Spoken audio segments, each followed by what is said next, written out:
Lindero Norte Noticias. Periodismo sin fronteras.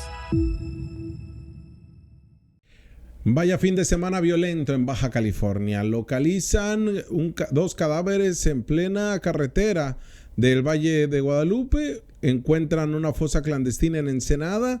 También hay un ataque a balazos de un grupo criminal en el cuartel militar, hiriendo a dos soldados que se encontraban en este cuartel del poblado de La Rumorosa, y una serie de elementos de la violencia misma que se registra en Baja California que estaremos analizando el día de hoy.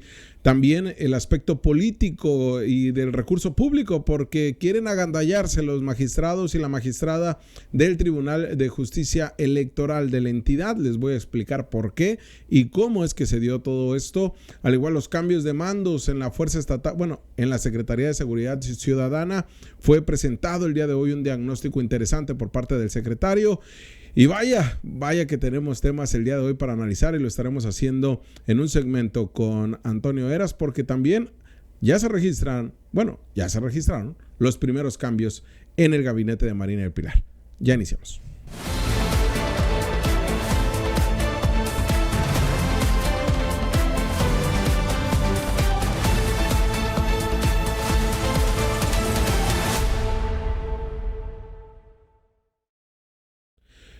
Mucho movimiento en el aspecto político, seguridad, social, de todo hubo este fin de semana, y de todo iniciamos este lunes con todo el ánimo, por supuesto, que de tenerles aquí en esta comunidad que hemos ido forjando y que hemos puesto cada uno su granito de arena para tener una comunidad que cuestiona, que critica, que problematiza, y que a partir de este enlace que tenemos de lunes a jueves a las 8 de la noche tenemos la presencia. Así, gracias a usted también que nos sigue los viernes y los domingos, que publicamos nuestra videocolumna y que están al pendiente y que me dicen: Eras, no ha salido, ya va a salir. Y bueno, ya les mando el link correspondiente y estaremos viendo de qué manera hacemos no sé si, a ver si ustedes estén de acuerdo, a ver si nos pueden mandar mensaje, ya sea aquí a través de YouTube o a través de Facebook, pero si quieren que hagamos una especie de grupo de WhatsApp a través de un número telefónico en el cual les pueda compartir la información al momento, tanto los links como, no los quiero atiborrar de notas que usted las puede ver en linderonorte.com, pero quizás sí de estas videocolumnas, del programa ya cuando esté por iniciar, para hacerle como una especie de recordatorio, al igual de datos importantes, información en exclusiva que tenemos, y compartírsela ahí a través de este canal de comunicación vía WhatsApp.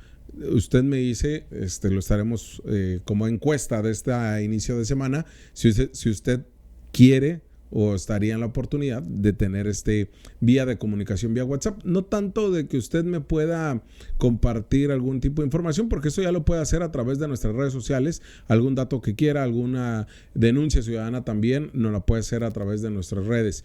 Pero aquí, en ese espacio, para que la información le fluya de una manera más rápida en su teléfono celular. Bueno, eso ya lo dejamos a manera de encuesta. Si usted quisiera tenerlo, háganoslo saber a través de estos mensajes en YouTube y en Facebook. Y bueno, vamos iniciando con los temas, porque tenemos mucho el día de hoy que desarrollar. Y el primero tiene que ver con una información que pasamos en exclusiva aquí en Lindero Norte, y es con la secundaria que, recordará usted, la semana pasada sufrió pues el ataque de la delincuencia. Un grupo de motociclistas dos hombres a bordo de una motocicleta que ingresaron a esta secundaria de la colonia Hidalgo en Mexicali, que con los cascos llegaron de manera directa a la cooperativa y asaltaron la misma. Recordará esta escena que nosotros le publicamos el video y le dábamos cuenta de que se llevaron alrededor de 10,000 pesos. Es lo que nos dicen que estaba en un maletín, que ya sabían que en ese maletín estaba ese dinero, curiosamente. Así que veremos porque ya los detuvieron a los asaltantes de esta escuela secundaria.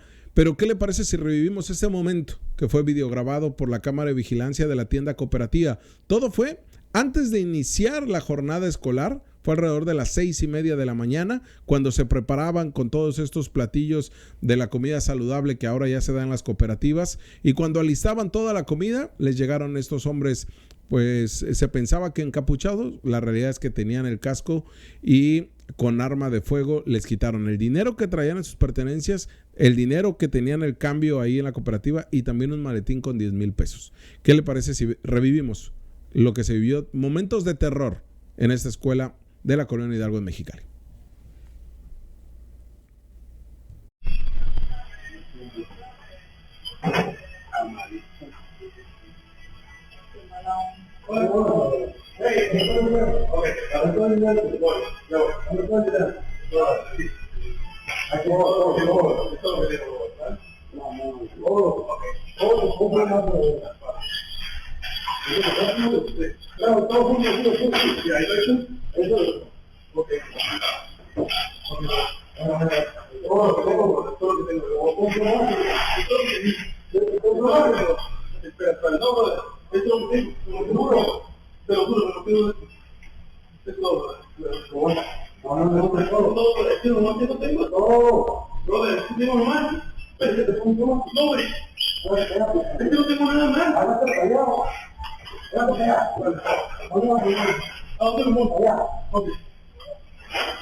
Estos hechos fueron el pasado miércoles 11 de junio en la secundaria número 47, Carlos A. Carrillo, que les robaron el maletín y que les robaron todo, pues el dinero que tenían ahí en la caja. Por eso le decía, dámelo todo.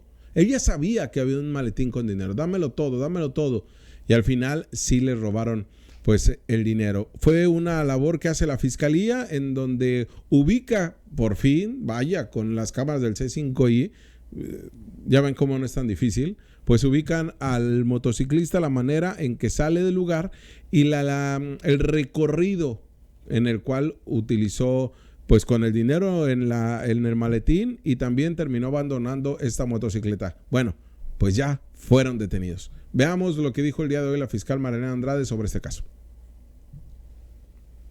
En una secundaria, también ustedes lo anunciaron, secundaria 47 en la colonia Hidalgo, donde un sujeto de manera descarada y con lujo de violencia, portando un arma de fuego, llega a las instalaciones de la secundaria 47, se dirige directamente a la cooperativa robándose 10,000 pesos y posteriormente se da la fuga en una motocicleta.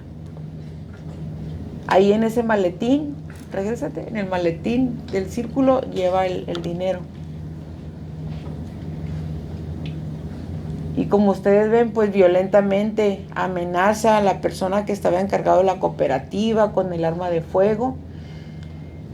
Se llevó a cabo el trabajo por medio de la subdirección de videovigilancia y análisis, la que les informamos que fue de reciente creación, ahora que estamos la fiscalía a cargo de C5, y finalmente logramos identificar al responsable.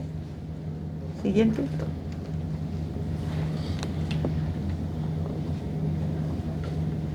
Ahí está todo el seguimiento que se le dio. Aquí lo importante es la inmediatez en el seguimiento de las cámaras, de la videovigilancia, de la tecnología, lo cual nos ha permitido que en días o semanas estemos resolviendo algunos asuntos. Finalmente, N. ¿Tiene otros crímenes similares? No lo tenemos relacionado. Sí, bueno, sabía que se manejaba dinero. Todavía está en investigación porque pues nos extraña que haya entrado directamente a la secundaria a enfocarse a recoger un dinero, ¿no? Claro que sí tenía información. Siguiente. Ahí está lo que se logró la detención. Nos habló la fiscal el día de hoy de la manera en que dieron con esta persona. Obviamente se está investigando porque cómo sabía que había ese dinero en el maletín. Todavía la investigación está incipiente, pero lo importante es que ya se logró la detención, que ubican perfectamente que se trata de la persona que hizo este robo a mano armada a esta tienda cooperativa, que la verdad generó mucha preocupación ese día en la escuela secundaria. Se activó el protocolo, como lo habíamos comentado aquí, por parte de la escuela y no pasó a mayores. No hubo un ataque directo, pero sí, curioso, pues de manera directa fueron a la cooperativa, como dice la fiscal, y ya veremos pues qué nos lleva a esta investigación, ¿no? Si hay más personas involucradas, si eran mismos trabajadores de la escuela, si eran conocidos de quienes operan esta tienda cooperativa, porque sí es muy, muy sui generis este robo a mano armada. Y ya estaremos comentando la semana de otros operativos y detenciones que anunció hoy la fiscal Marilena Andrade. Y que justamente en todo este esquema de violencia que se vive y de inseguridad, también comentarles lo que ocurrió en el poblado de La Rumorosa. Porque el día de hoy, se vienen dando una serie de ataques a agentes de la Secretaría de Seguridad en las últimas 2 semanas. 2 ataques que de manera directa ha sufrido la Secretaría de Seguridad en un operativo que se vive actualmente que se ha tenido recientemente en el poblado de La Rumorosa. Interesante ver que todo este contexto que se vive, sí es por el tema de Huachicol, pero también es por esta guerra que se vive entre 2 células del crimen organizado. Y estamos hablando del cártel Jalisco Nueva Generación y el cártel de Sinaloa, los Mayos contra la gente del Mencho. Y es la forma en la que el huachicol, el narcomenudeo también están como parte de estos operativos. O sea, como parte de combatirlos en materia de inseguridad. Y es ataque que han vivido en las últimas semanas los agentes estatales, como también el día de hoy la Secretaría de la Defensa Nacional en el cuartel militar ahí en La Rumorosa. Pero primero veamos qué es lo que dijo el secretario de Seguridad, Laureano Carrillo, en torno a los ataques que se han vivido en La Rumorosa en las últimas semanas. No sé si tengamos ahí el video del propio secretario, porque el día de hoy ofrecieron conferencia de prensa tanto la fiscal Marilena Andrade como el secretario de Seguridad, Laureano Carrillo, en uno de los cambios de mando y otro que fue el secretario de Seguridad y el otro la Fiscalía, sobre estos operativos importantes que han venido dando. Eso es lo que se le exige a la autoridad. Rendición de cuentas, que salgan a dar conferencia de prensa y que nos den la oportunidad como sociedad de estar enterados, pero sobre todo medios de comunicación que asistimos, que nosotros reporteamos todos los días, que vamos a la rueda de prensa, que cuestionamos, que estamos presentes y que analizamos, investigamos la información que ahí se nos da, que nos den ese momento para poder saber qué es lo que está pasando en nuestra ciudad, por qué se dan los hechos delictivos como tal, qué es lo que se ha venido reforzando en diferentes áreas donde hay preocupación. Hoy lo dijo el secretario de Seguridad, tenemos una tensión que nos genera un riesgo, poblado de La Rumorosa, Valle Sur de Mexicali y Ensenada, en lo que es el Valle de la Trinidad. Y por supuesto San Felipe. Estamos hablando de 4 puntos, que es lo que hemos venido diciendo, documentando y analizando desde el año pasado, lo que se viene en estos 3 puntos. Recordará usted que nos sigue todos los días. Hemos venido señalando cobros de piso, hemos venido señalando extorsiones, hemos venido señalando homicidios, hemos venido señalando estos enfrentamientos entre las células del crimen organizado, hemos venido evidenciando cómo es lo que la misma ciudadanía, usted nos ha dicho de lo que ocurre en su comunidad. Y es que no nos podrán tachar ni de mentirosos, ni de amarillistas, ni de exagerados, ni nada. Nosotros, con la labor periodística, que es nuestra función, y como parte de esta comunidad, hemos buscado que no se puede esconder la realidad ni la verdad. Yo sé que hay un enfoque de una crítica directa hacia la gobernadora Carlos Torres y todo lo que esto conlleva, porque en efecto también el tema de la administración pública necesita generarse una especialización y debe de denunciarse estos actos de corrupción, como lo hemos venido planteando aquí también, con nuestra crítica directa hacia los actores políticos, independientemente del partido que seas, la figura que tengan y el error, omisión o corrupción que cometas. Pero aquí el tema de la seguridad, que es una de las grandes preocupaciones que también motivaron la protesta de la carnita asada y que han motivado denuncias ciudadanas y que han hecho que quienes residen en el Valle Sur, en la zona de La Rumorosa, en Tecate, en la zona este de Tijuana, en el Valle de la Trinidad, en Maniadero, nos digan, esto pasó en mi comunidad, esto está pasando, yo lo estoy viviendo y qué está haciendo la autoridad. Uno de los focos rojos es el poblado de La Rumorosa. Justamente es uno de los títulos de este programa. ¿Qué pasa en el poblado de La Rumorosa cuando hoy atacan el cuartel militar? Imagínense qué dimensión tiene, porque esto tendría que ser una nota nacional, tendría que ser una información que impacte a nivel nacional, el que un grupo de narcotraficantes en la persecución con otro grupo hoy son víctimas, pero no se sabe si también el grupo del crimen organizado, pero siguiéndoles, van directo hacia la cuartel militar y ahí siguen disparando. Increíble, siguen disparando. ¿Qué le parece si vemos qué fue lo que nos dijo el general Laureano Carrillo sobre este hecho y lo que ha venido ocurriendo en La Rumorosa? Tuvimos ya ahí pues ya 2 ataques en los últimos 15 días. Tuvimos una agresión en contra de la fuerza, en contra de la Fiscalía General del Estado, a realizar una investigación ahí en el pueblo de La Rumorosa. Afortunadamente no hubo personas heridas por ninguno de los lados. Posteriormente, esta mañana a las 3:30 de la mañana, precisamente al interior ahí de la población, en donde se encuentra una base militar, fueron también agredidos con armas de fuego por un grupo de civiles también armados. Compañeros heridos, uno en una pierna y uno en la altura de la cara. Los 2 compañeros pues ya se encuentran en el Hospital General aquí en México, fuera de peligro. Es el reporte que tenemos hasta este momento. Y lo que estamos haciendo nosotros es precisamente, en la mañana tratamos el tema en la Mesa de la Paz, en donde se determinó llevar a cabo, pues mantener el operativo que tenemos ahí, pero además de eso fortalecerlo. Lo que estamos haciendo es fortalecer ese operativo hoy en día y lo vamos a mantener ahí.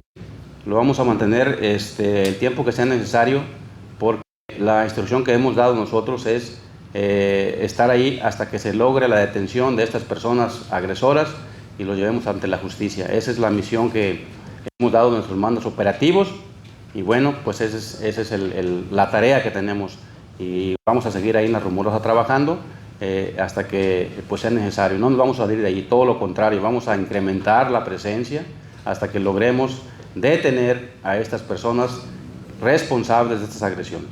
Esa es la instrucción que nos hemos dado y también... Ay, disculpe que se corta poquito el audio. La verdad es que como son tantos micrófonos, como que hay interferencia ahí en el micrófono que traíamos nosotros del Lindero Norte. Pero ya lo dice el general, urge un cuartel militar, una especie de cuartel de la Secretaría de Seguridad Ciudadana. Un campamento, que de manera permanente se tenga. Señora, usted lo sabe y lo hemos venido señalando. Nuestros programas están de testigos. Es lo bonito del internet y del YouTube, que hay registro. Lo hemos venido señalando desde hace más de 1 año, 2 años. Debe de haber de manera permanente operativos en estas áreas que son abandonadas históricamente por los gobiernos, como lo de San Felipe, como lo de San Quintín, como lo de Valle de la Trinidad, como la Secretaría de Seguridad Ciudadana, porque nada más bastaba que otro grupo criminal llegara a pelearse, lo que para ellos es la plaza y para nosotros son nuestras ciudades, como para que quedara en evidencia los hechos delictivos que ahí ocurrían y cómo se han venido incrementando los homicidios. Y por supuesto, la batalla que existe entre 2 células del crimen organizado antagonistas por el tema del huachicol.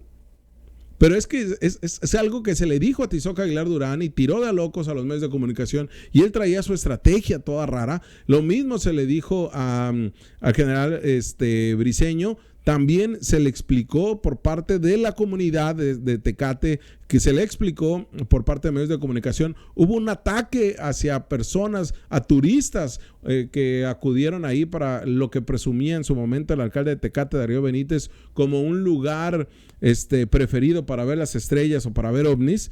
Pero vivías en lo que es las zonas agrestes, la carretera libre. Vivías esta violencia. ¿Qué es lo que dijo la fiscal Mariana Andrade sobre este hecho también, este ataque a militares? Veamos.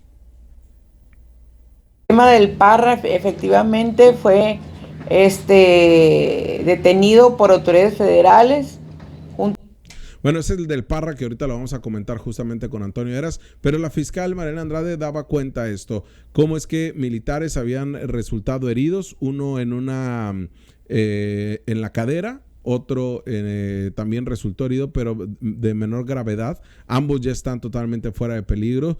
Pero cómo esto ocurrió el día de hoy, que justamente ya lo publicábamos en linderonorte.com desde temprano, desde las más o menos 9 de la mañana, donde esta célula del crimen organizado atacó las instalaciones militares. Y es que 2 hombres que venían siendo perseguidos irrumpieron en el cuartel militar y buscaban refugio, precisamente porque venían siendo perseguidos y atacados por el narco. Los soldados repelieron la agresión armada, pero fueron superados por los atacantes en pleno cuartel militar. Les provocaron heridas estos 2 elementos y las Fuerzas Armadas mantienen operativo porque no hay ningún detenido después de este ataque. Esa es la realidad que se vive actualmente en el poblado de La Rumorosa y lo que ha significado el que aún con estos operativos permanentes que tiene la Secretaría de Seguridad Ciudadana, en 2 momentos durante las últimas 2 semanas han sido atacados los agentes estatales y ahora también los agentes federales. Señor Omar García Harfuch, secretario de Seguridad, como le decía el doctor en educación Rodolfo García, voltea a ver Baja California, voltea a ver La Rumorosa, voltea a ver San Felipe, el Valle Sur de Mexicali, el Valle de la Trinidad. Vaya que se requiere la presencia militar, pero una presencia de veras, no lo que ha venido haciendo la Guardia Nacional, que resulta un chiste, porque cuando le hemos dado cuenta que la Guardia Nacional aplicó un operativo importante, ¿no? Tiene muchísimo. Es más, yo creo que nunca hemos dado un reporte de eso. Pero bueno, eso es lo que ocurrió el día de hoy, grave, en el poblado de La Rumorosa. Hay 2 militares lesionados y donde, pues, ¿cómo es que te pueden superar, por muy narcos que sean, por mucho armamento que tengan, a un cuartel militar? Que si bien es cierto, no hablamos de un cuartel enorme, pero sí era una instalación militar. Y esto de verdad tendrán que revisar sus protocolos de seguridad, porque así de buenas a primeras ni los detuvieron y no pasó nada. Pero ahora hablemos de San Felipe, porque la semana pasada se dio la detención del Parra. Y es que Óscar el Parra Aispuro, que forma parte de una familia que ha sufrido este mismo año el asesinato de uno de sus miembros, que es el hermano de Óscar Parra Aispuro, quien fue detenido en 2018 y que la semana pasada ya informábamos sobre esta detención. Pero importante señalar que dentro de lo que sucede con la detención del Parra, igual que lo ocurrió en 2018 y que forma parte de estas acusaciones públicas realmente que se le han hecho a este personaje, que lo vinculan con el tráfico de totuaba, del buche de totuaba para el mercado de Asia, y que este buche, que consideran el mercado asiático como afrodisíaco, y que ha sido una línea de tráfico de San Felipe hacia Los Ángeles, San Felipe, Ensenada, y de ahí vía marítima se va rumbo hacia Asia, hacia China principalmente. Pues vemos que el punto central de todo esto ha sido que el tráfico de totuaba en lo que era la delegación de Mexicali, hoy convertido ya en ayuntamiento, en su primer ayuntamiento desde octubre del año pasado, es mejor, más redituable que el tráfico de algún tipo de droga. Es más redituable para el crimen organizado. Por eso el día de la semana pasada, con la detención que dábamos cuenta también en el Lindero Norte, a las horas de que estaba sucediendo esto, pues pone también en relieve la inseguridad y la violencia que se vive allá, pero lo que hoy dijo el secretario de Seguridad Ciudadana, Laureano Carrillo, de una posible reestructura, y lo que señalaba también la fiscal, una posible reestructura de las células criminales que operan ahí y que también están viviendo una guerra, los chapitos contra los rusos, pues vemos que puede generar una preocupación importante. Pero ¿qué le parece si nos enlazamos con Antonio Eras, que ya está pendiente acá de lo que está ocurriendo en San Felipe, Antonio, y todo lo que se vive en torno al Parra? Buen día. ¿Cómo estás, Jorge? Te saludo con mucho gusto aquí en Lindero Norte. La verdad, me quedé pensando de los datos que dabas y yo no he escuchado a una sola declaración de autoridades que expliquen qué es lo que está sucediendo en Baja California. Los medios de comunicación nos hemos convertido en los analistas, los investigadores de lo que sucede, de qué es lo que sucede. Sabemos que hay violencia, sabemos que hay inseguridad, sabemos que hay contrabando, sabemos que hay narcotráfico. Eso lo sabemos pues porque es obvio, o sea, finalmente ese también es nuestro trabajo, estar documentando. Pero las autoridades, Jorge, las autoridades simplemente no hacen su trabajo. Cuando tú preguntas a la fiscal, siempre te habla de suposiciones o de situaciones como que pudieran ser. Igual los militares, ¿no? Entonces no gustan de ponerle nombre a cada uno de los ilícitos que se manejan. Y te voy a ser franco en ese sentido. Supimos de la detención de Óscar Parra Ispuro y lo manejamos en medios de comunicación y obviamente se confirmó por fuentes nuestras. La Fiscalía General de la República y apenas ahora la Fiscalía General del Estado asumen esta situación. Pasaron ya 3 días, Jorge. Uh-huh.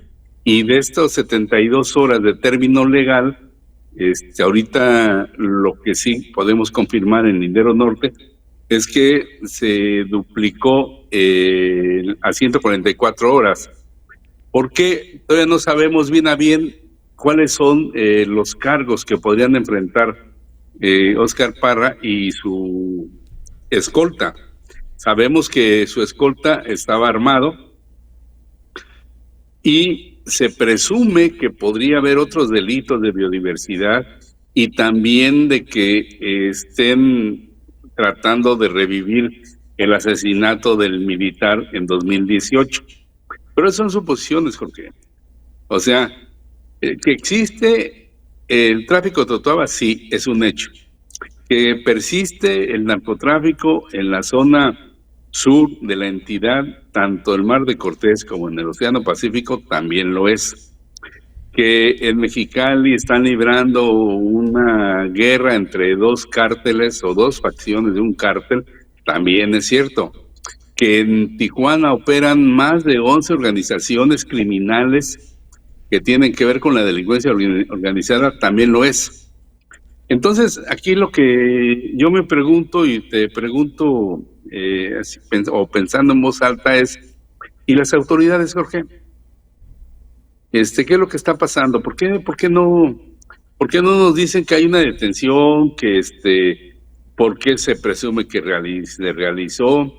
O sea, ya confirmó hace rato, lo que estoy oyendo ahí es Marilena Andrada, que está detenido. Sí. Pero ¿qué delitos, Jorge?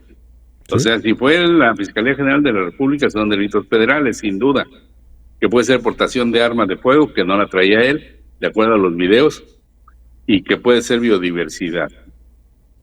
El homicidio no es de ellos, el homicidio es de la Fiscalía General del Estado, que no pudo comprobar a bien la culpabilidad de este hecho por una cuestión eminentemente técnica.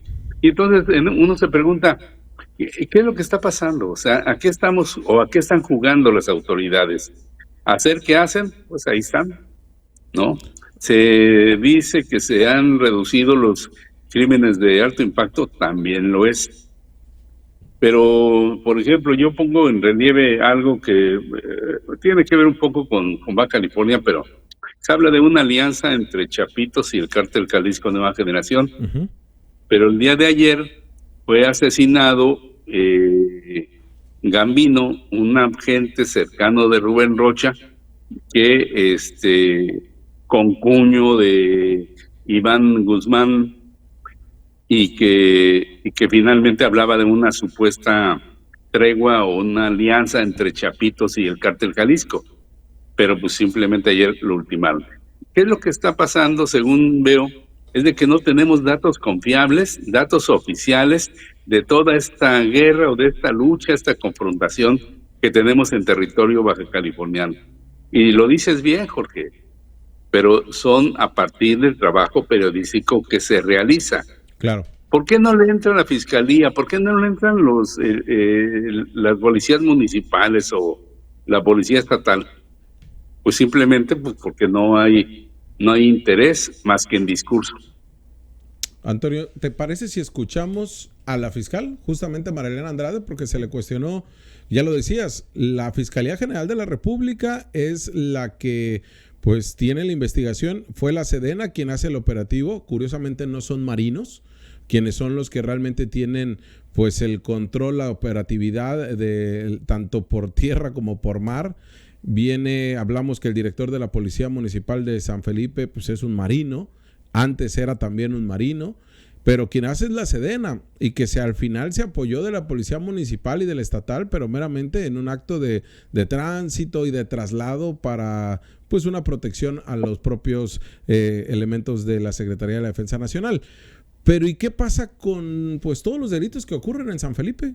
Vamos a escuchar qué fue lo que dijo la fiscal el día de hoy cuando le cuestionamos sobre el tema del paro. Con la Fuerza Estatal de Seguridad Ciudadana y turnado a la Fiscalía General de la República, se atendió el caso en la mesa de seguridad con el fiscal federal, nos estuvo informando puntualmente cómo iba la detención, el seguimiento ante los juzgados federales. Ya fue vinculado a proceso con prisión preventiva. Recuerden que el antecedente que tuvo el del proceso también fue federal por delincuencia organizada y portación de arma, tengo entendido, y pues los demás antecedentes que pudiera informar el fiscal federal.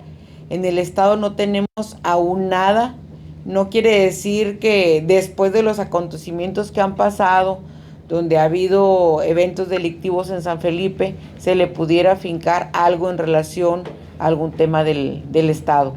¿Tiene algún testimonio? Estamos analizando todo eso, pues también los testimonios, no pudiéramos adelantarnos precisamente, pero es un tema que trabajamos juntos y estamos revisando para ver que tenga algún antecedente o que no tenga algún antecedente que pueda pasar por alto. Hoy por hoy no tiene nada, Antonio, en el estado, a pesar de los múltiples señalamientos que se ha habido y que se ha dicho no solamente por parte de autoridades federales, sino de otros casos que tenía abiertos y que al final, en 2023, pues ya quedó libre de toda culpa de ese asesinato de un militar y de cualquier delito sobre tráfico de totuaba. O sea, es como, no estamos diciendo que sí, inocente o culpable de manera directa, porque como dices, Antonio, le corresponde a la autoridad decirnos. ¿Qué pasa? Pues que la autoridad nos dice esto, que no hay absolutamente nada. Sí, además, bueno, lo hemos dicho aquí, María Elena no es nueva en este asunto, en esta forma de gobierno, porque pues ya fue su procuradora de justicia de 2007 a 2013. Después se integró a nivel nacional con el nuevo sistema de justicia penal, regresó a Mexicali para ser directora de seguridad municipal y la nombró fiscal Marina del Pilar Ávila Olmeda. O sea, no es nueva en este asunto. Y todo lo que, y su equipo de trabajo menos, también Jorge Buenrostro ha venido trabajando con ella, ¿no? O sea, no nos llamemos extrañados si no está ocurriendo nada en términos legales. Antes de entrar al enlace, Jorge, consulté con fuentes en la Fiscalía General de la República y me dijeron que se duplicó la ampliación de término. Es decir, no está vinculado a proceso, no se ha judicializado. ¿Qué quiere decir esto? Pues que no tiene bien agarrado de qué lo van a acusar. Si participó el Estado a través de la fuerza estatal, pues simplemente fueron como guías o como quienes iban haciendo la valla, ¿no? Para la detención. Así pasó con Sunshine Rodríguez, ¿te acuerdas? Sí. Y es que Antonio, lo detuvieron en el camino y luego lo soltaron y terminó y salió y simplemente no pasó absolutamente nada. Lamentablemente lo asesinaron hace unos meses. Si quieres, vemos el momento de la detención, Antonio. Ahí tenemos los dos videos que nos dan más o menos un panorama de cómo se vivió esos momentos ahí en el fraccionamiento. Los otros dos videos, en el fraccionamiento Los Arcos, justamente en una zona pues muy concurrida, en un área identificada plenamente. La autoridad, tanto la estatal, federal y municipal, sabe que ahí se encuentran el almacén de la sociedad cooperativa de la familia Parra, y que además de esto pues le hicieron un cateo y no encontraron absolutamente nada. Pero veamos estos dos videos de justamente cómo el ejército, la Sedena, pues hizo el operativo. Yo lo he revisado varias veces, no escondo nada. ¡Bien armado! ¡Bien armado! ¡Ey, agárrenlo! Bien armado. Pótelo. Sigue grabando, por favor, sigue grabando. Sí, seguimos grabando. Estamos en el barrio local.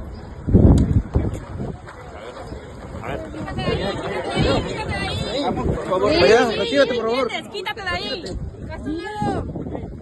Quítate de ahí, quítate de ahí, quítate de ahí.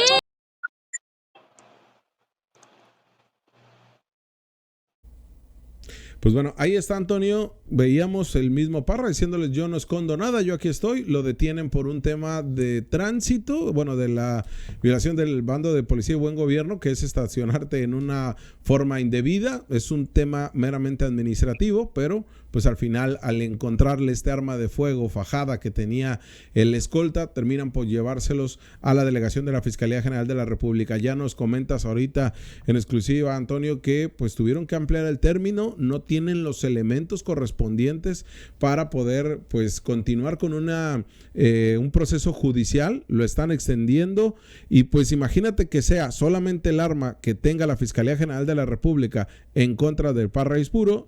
En el estado ya dijeron: no tenemos absolutamente nada. Pues este caso está por caérseles.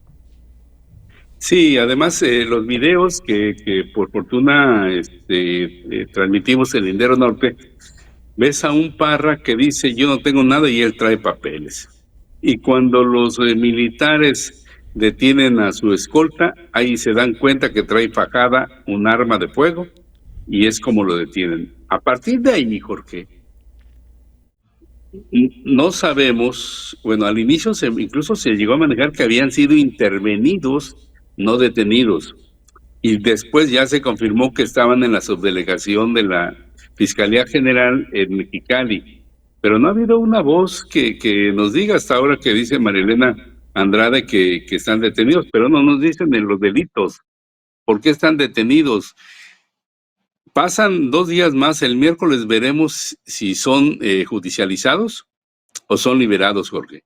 Y esto va a ser de nueva cuenta el tema de nunca acabar, por la poca pericia, el poco compromiso de las autoridades de seguridad de Baja California.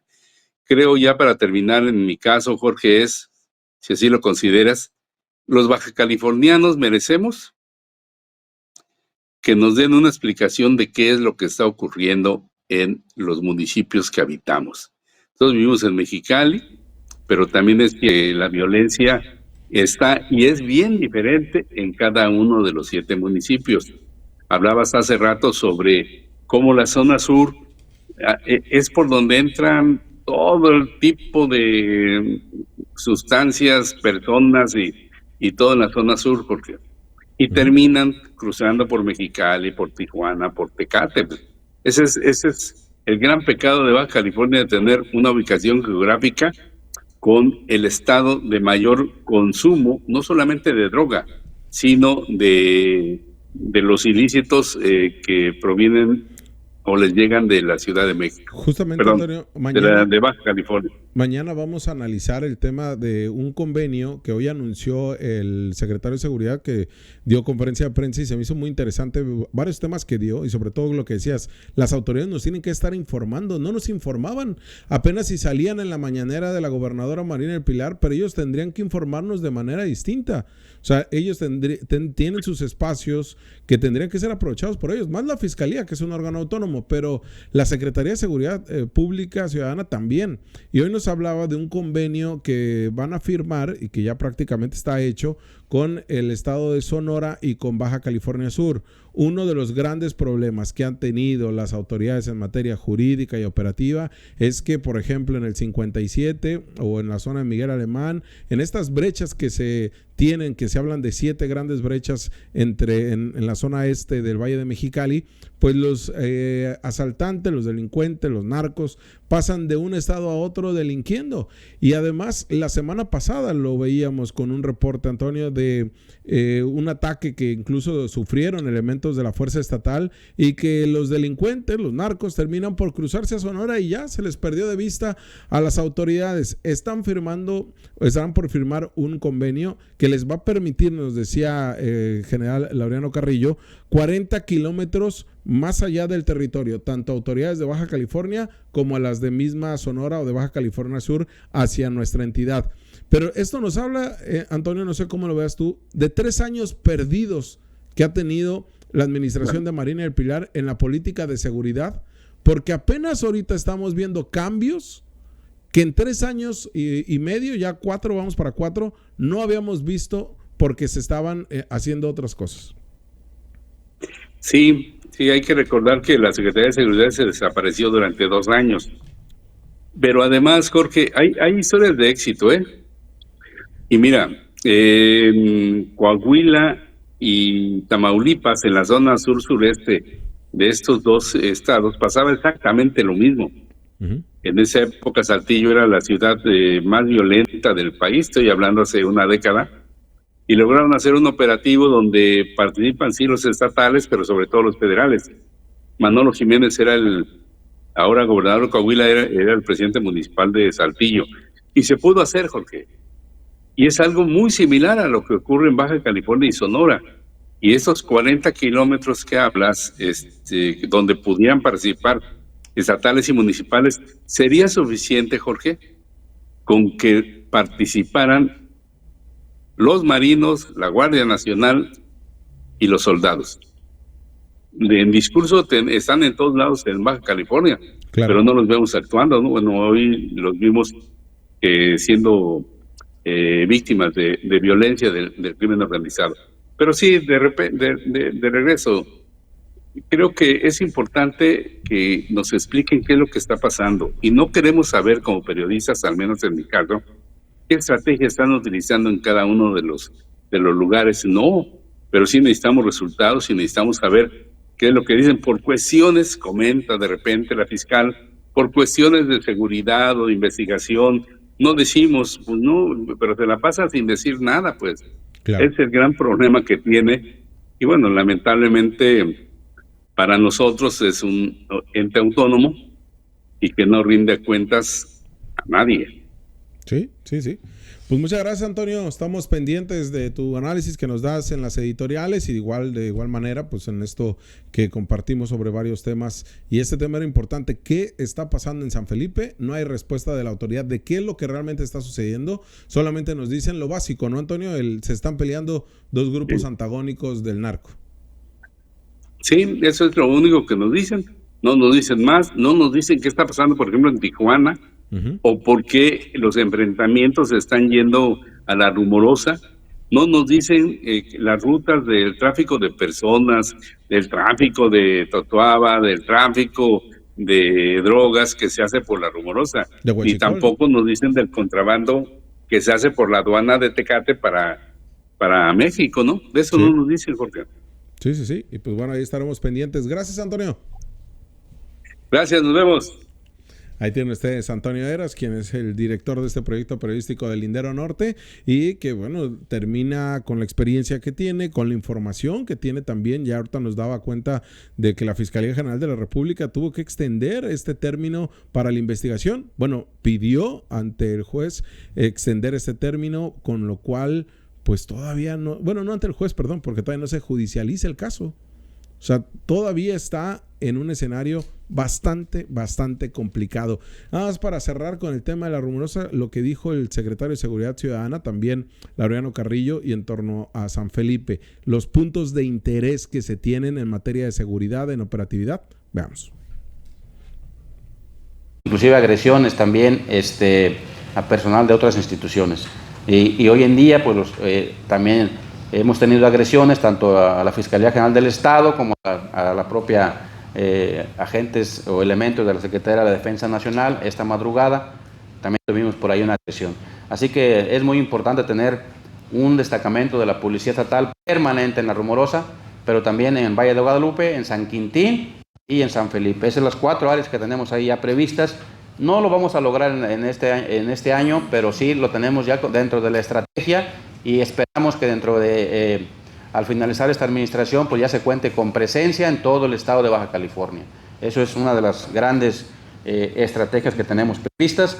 Y el fortalecimiento y la coordinación con los límites con los estados de Baja California Sur y Sonora, pues aquí también ya estamos en pláticas, ya se diseñó un convenio con ambos estados, tanto con Baja Sur como con Sonora, que nos permite, es un convenio que nos va a permitir actuar, operar 40 kilómetros tanto hacia territorio de Baja California Sur como hacia el estado de Sonora, y de manera recíproca ellos podrán venir a operar 40 kilómetros hacia acá.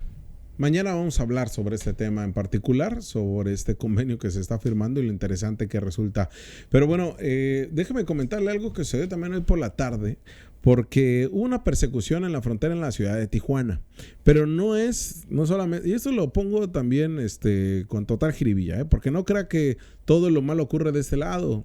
También allende la frontera ocurren hechos criminales, la alta tasa de homicidios, de consumo de drogas, especialmente fentanilo, robos y toda la inseguridad que también se vive en ciudades fronterizas allende la frontera, allende el cerco fronterizo, de Tamaulipas hasta Baja California. Bueno, esto ocurrió en Tijuana, donde una camioneta está huyendo de los agentes de la CBP, como vemos, a alta velocidad, y se cruzó de Estados Unidos a territorio mexicano, como parte de una persecución con autoridades estadounidenses.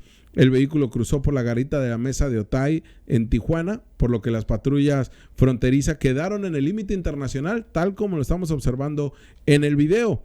Este video circula en redes sociales, donde se especifica que esto sucedió en el este de Tijuana. Ya estamos investigando al final del día qué sucedió con esta detención, que bueno, ya con esta forma en que ingresó de manera intempestiva este vehículo, que podemos ver es una camioneta tipo Suburban, lo que alcanzamos a ver, y ve cómo se interna de manera directa por la aduana mexicana.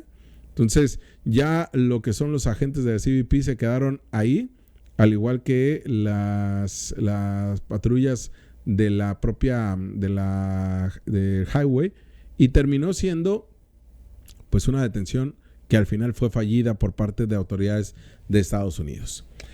Y bueno, continuando con la información que le tenemos preparado para el día de hoy, comentarle de este agandalle que se vivió por parte de lo de las fosas clandestinas. No hemos comentado en Ensenada, de las fosas clandestinas de Ensenada y el Valle de Guadalupe. Mire, comentarle esta información que dimos a conocer el fin de semana en Lindero Norte, y tiene que ver con pues la inseguridad que también se vive en esta zona de Ensenada. Pero ojo, que la semana pasada hablamos de las fosas clandestinas, hicimos una videocolumna precisamente el pasado viernes, se la presentamos a usted. Si no tiene oportunidad, chéquela ahí en los videos de YouTube. Pero en Ensenada, ese mismo día, el mismo viernes, fue encontrado primero 2 cadáveres sobre la carretera que te va del Valle de Guadalupe. Así, en una zona de terracería al ladito de la carretera, fue encontrado abandonados a la orilla de la carretera de Ensenada Tecate, a la altura de San Antonio de las Minas, los cuerpos de 2 hombres, esto durante la mañana del pasado viernes. Imagínense, o sea, presumimos tanto el Valle de Guadalupe, vamos tanto, a mí, la verdad me encanta la zona del Valle de Guadalupe, la comida, principalmente la gastronomía. Yo no soy tanto de vino, pero sí vamos ahí también por el tema del vino, pero la gastronomía del Valle de Guadalupe es buenísima. Bueno, se presume tanto, la mañanera de la gobernadora Marina del Pilar fue el miércoles, 2 días después de la mañanera, pues se localiza justamente los 2 cadáveres a la altura de la carretera. Ahí están abandonados, asesinados, los 2 hombres, y con huellas de tortura propias de que habrían sido del crimen organizado. Además, el mensaje que hace el narco de 2 días después de la mañanera, dejar 2 cadáveres sobre la carretera, pues es un mensaje claro de impunidad, de que aquí podemos hacer lo que se nos antoje y de esta violencia que se vive de manera permanente, independientemente si es una guerra entre 2 grupos criminales.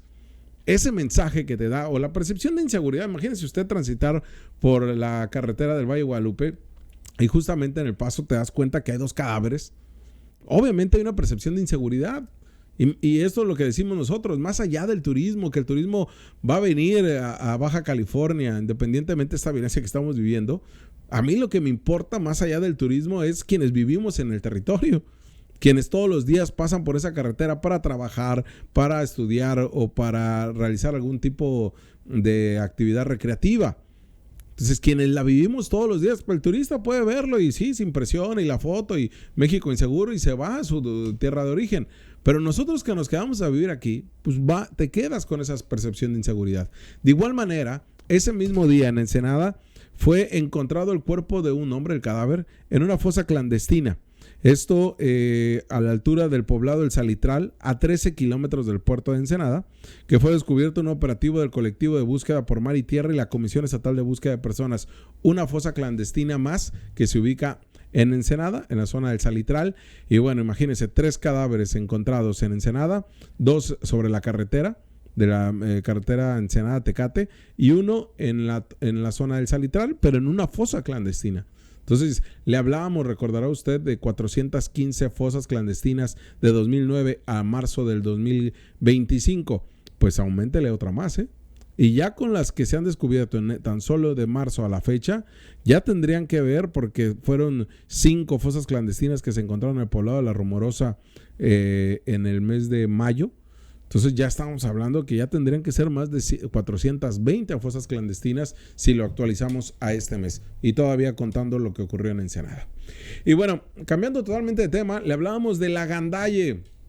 El agandalle del Tribunal de Justicia Electoral. No le cambie, no se mueva ahí, por favor, porque este tema está muy interesante. Porque se trata de recursos públicos. Se trata de su dinero.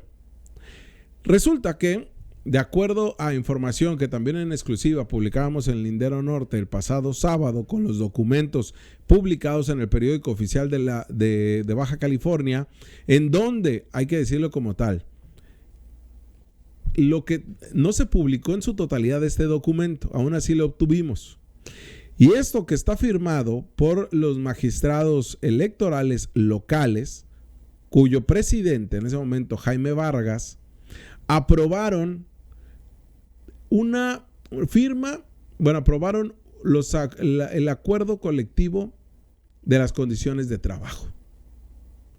Las condiciones de trabajo que se firman entre el sindicato y el patrón, en este caso, pues los diferentes órganos autónomos, los diferentes poderes, pues es determinante, a ver si ponemos el que tiene las firmas, es determinante para lo que son pues las prestaciones, el incremento salarial, el sueldo base, el tema incluso que establece en la ley del servicio civil. Pues no representaría ningún problema. Pero resulta que el 6 de diciembre, de acuerdo a este documento que usted está viendo en pantalla, el Tribunal Electoral de Justicia de Baja California, aprobado por Jaime Vargas como magistrado presidente, Carol Andrade Ramos y Germán Cano Baltazar como magistrados y magistrada justamente de este mismo tribunal, firmaron estas condiciones generales de trabajo en el que derogan las disposiciones administrativas que se habían aprobado. Pero lo interesante acá es lo que contempla en el artículo 34, porque en este artículo que señala que todo servidor público y magistraturas, al separarse del cargo, ya sea, ojo, de manera voluntaria, por conclusión, por remoción libre o por cese, tendrá el derecho al pago de un finiquito en el que van a considerar los días de trabajados al mes, la parte proporcional del aguinaldo, las vacaciones no disfrutadas correspondientes al tiempo trabajado, la prima vacacional, la prima de antigüedad y otras prestaciones no cubiertas de acuerdo con su contrato.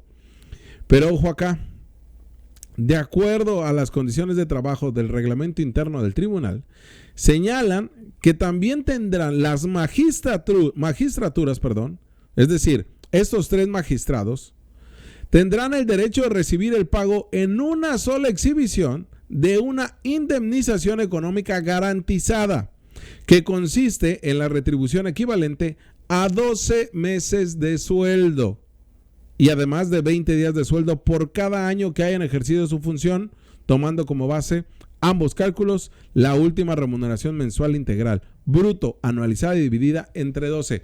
Vaya regalito que se quieren dar, y principalmente el presidente de este tribunal, Jaime Vargas, quien aspiró a tener una magistratura y la terminó por perder. Perdió en la elección judicial, pero increíblemente ahora se quieren despachar con la cuchara grande, teniendo tremendo finiquito que rondaría en los más de 4 millones de pesos. Con eso se estarían despidiendo Jaime Vargas en el mes de octubre, y por consecuente, si queda establecido así, pues imagínense que también el magistrado Cano, la magistrada Carola pueden determinar, pues ¿saben qué? Yo ya también me voy, y me voy con este finiquito, jugoso finiquito. Este tribunal electoral no estuvo como parte de la reforma judicial, de la elección judicial, bueno, ni de la reforma judicial ni de la elección judicial, pues de manera consecuente. No estuvieron, ellos no fueron electos, siguen siendo electos por el Senado de la República, que dicho sea de paso, duró muchos años para designar a quien ocupa estos cargos, y que actualmente pues ya terminó por elegir a la maestra Maesola Canseco hace poco. Pero todo esto, imagínense, Jaime Vargas y Cano tendrían una jubilación, pues sí, prácticamente una jubilación, pero tendrían un finiquito de ensueño, 4 millones de pesos. Hoy el diputado Juan Manuel Molina habló al respecto, porque el diputado acudió como representante de Morena en el Instituto Electoral y en el INE, acudió al Tribunal de Justicia Electoral el viernes por la noche a decir, oye, voy a presentar mi inconformidad. El tribunal le dijo, no, señor diputado, señor representante de Morena, hoy no lo vamos a recibir. No le vamos a recibir ningún documento. Y tuvo que ir al Instituto Estatal Electoral porque ya se cumplían 5 días de que fue publicado esto en el periódico oficial. Esto es un desfalco a los ciudadanos bajacalifornianos. Porque ellos, así como en su momento los bonillistas querían llevarse un finiquito de millonario en el sistema estatal anticorrupción, pues acá los bonillistas también quieren llevarse pues tremendo finiquito, pero en el Tribunal de Justicia Electoral, cuando nunca contemplaron un movimiento así cuando les fueron a aprobar sus leyes de ingresos. Entonces, que ahí sí, bueno, su presupuesto de ingresos, que ahí sí, en el presupuesto, ahí sí es determinante decir, a ver, qué es lo que quiero y qué es lo que busco y cuánto me vas a dar.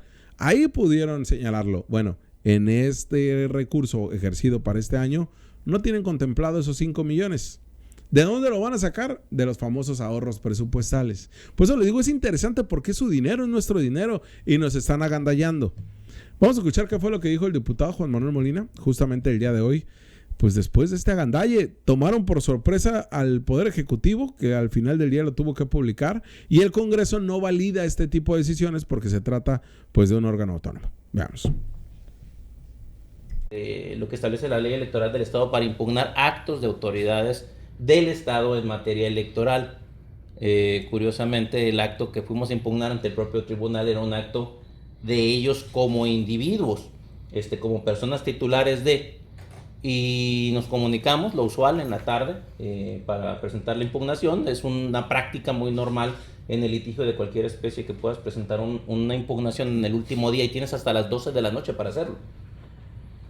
Nos contestó la oficial de partes, que estaba en sustitución del licenciado Germán Cano. Supuestamente él estaba por alguna razón fuera de atribuciones, fuera de funciones, y estaba la oficial de partes. Nos dijo que con todo gusto nos recibía el medio de impugnación. Fuimos para allá aproximadamente 9:30 de la noche y nos pidió el documento, se lo facilitamos, pues es un trámite muy normal. Lo escaneó, se lo envió a alguien, me imagino que al licenciado Germán Cano, secretario general de acuerdos, y regresó con nosotros. Para esto ni las luces nos prendieron, dijeron que no encontraban el switch, no sé, o sea, ya uno cree muchas cosas. Y nos dijo que por instrucciones expresas del licenciado Germán Cano no nos iba a recibir el documento, que nos fuéramos a impugnar a Guadalajara porque ellos eran la propia autoridad impugnada. En el momento del retiro o separación voluntaria, más grave, o sea, el día de hoy dicen ya me voy y lo reciben, de 12 meses de sueldo más 12 días por año, adicional a los supuestos de la indemnización constitucional, según ellos.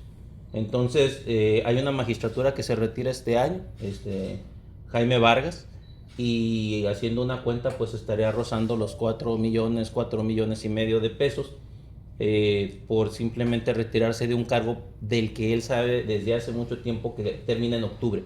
La indemnización. Pues sí, que no quisiéramos tremendo salirnos del trabajo con 4 millones de pesos.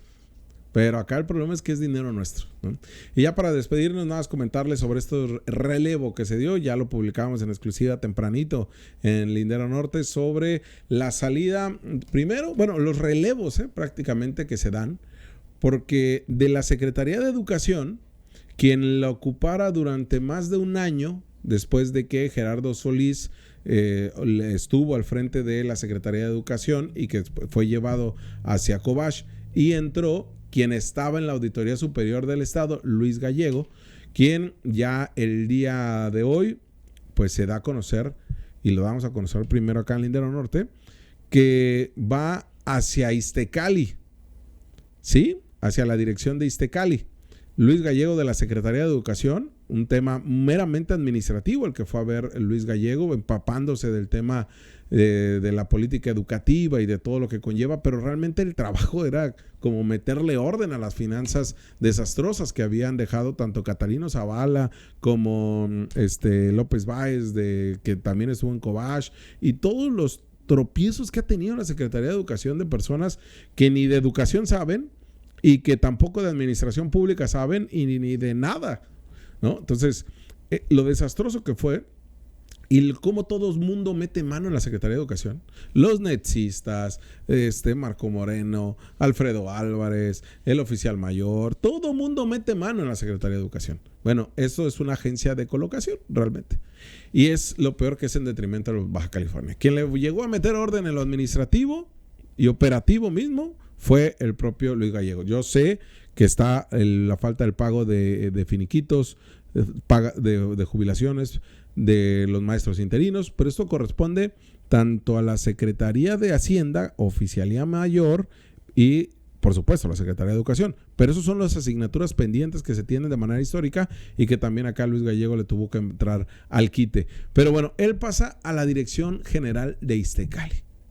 Llega a Iztecali ahora y ahí tenemos las imágenes de lo que fue el cambio, y quien se queda en su lugar es la que fuera eterna líder del PANAL, ligada a la línea del Bester Gordillo en su momento, de la Secretaría del CENTE, dirigente del Sindicato Nacional de Trabajadores de la Educación, y que ahora estaba encargada del área de CONALEP, si no mal recuerdo, era la representante de CONALEP.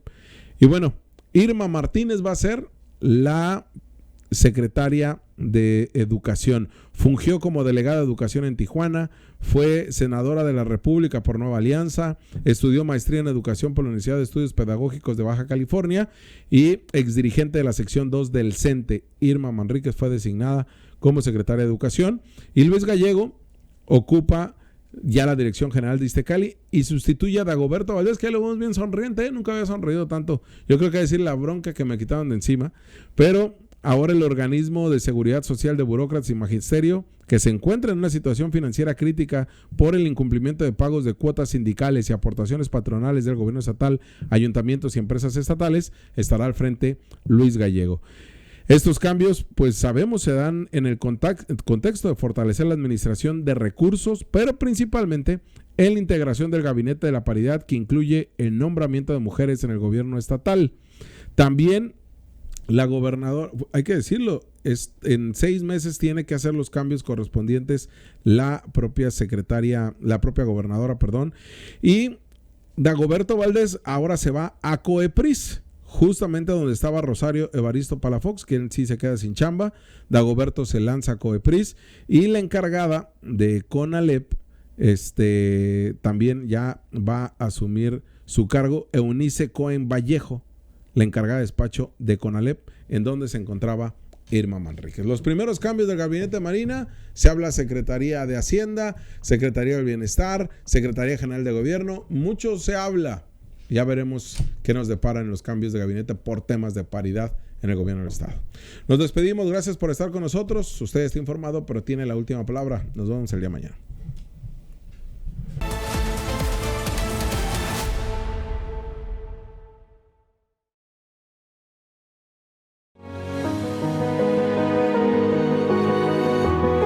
Trabajo aquí porque quiero una mejor ciudad.